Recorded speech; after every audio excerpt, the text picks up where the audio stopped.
आदित्य, अभय, John और ऋषि चारों दोस्त रोजमर्रा की जिंदगी से ऊब चुके थे।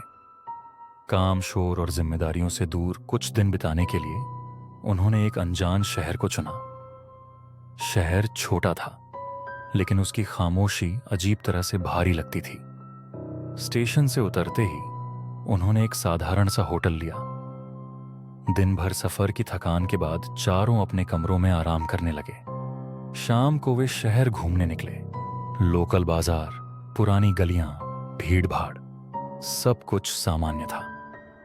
लौटते समय होटल के रिसेप्शन पर बैठे कर्मचारी ने उनसे कहा, अगर समय मिले तो पास का बीच देखिएगा, थोड़ा अलग है। उसकी आवाज में अजीब सा ठहराव था, लेकिन चारों ने ज्यादा ध्यान नहीं दिया। अगले दिन वे बीच की तरफ निकल पड़े।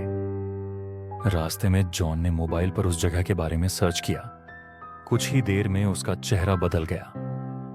कई वेबसाइट्स पर लिखा था कि वह बीच हॉन्टेड माना जाता है। जॉन ने दोस्तों को बताया, लेकिन आदित्य और अभय हंस पड़े। ऋषि ने भी इसे महज अफवाह कहकर टाल दिया।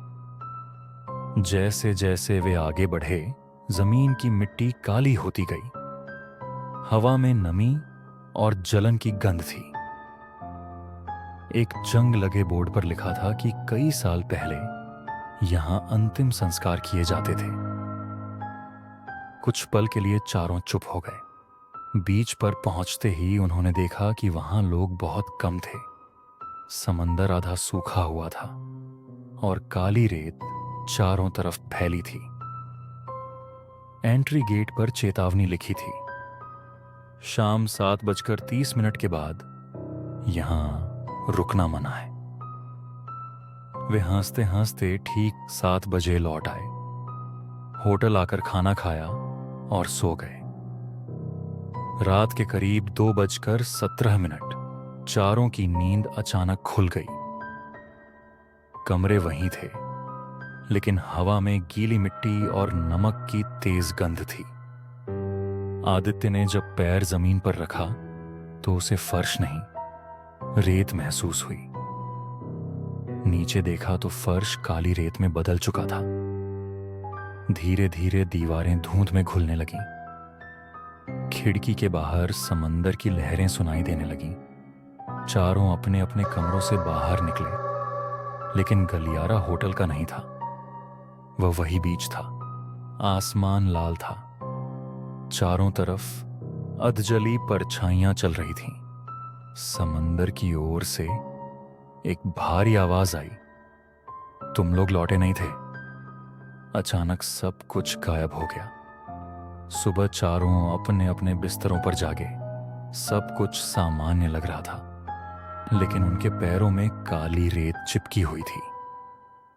होटल के फर्श पर गीले पैरों के निशान थे, जो बाहर की ओर जाते थे। डरे हुए वे होटल छोड़कर जाने लगे। तभी रिसेप्शन वाला बोला, आप लोग आज चेकआउट कैसे करेंगे? आदित्य ने चौंक कर पूछा। क्यों? वह बोला, आप लोग तो कल ही चेकआउट कर चुके थे। 7:30 के बाद चारों के चेहरे पीले पड़ गए।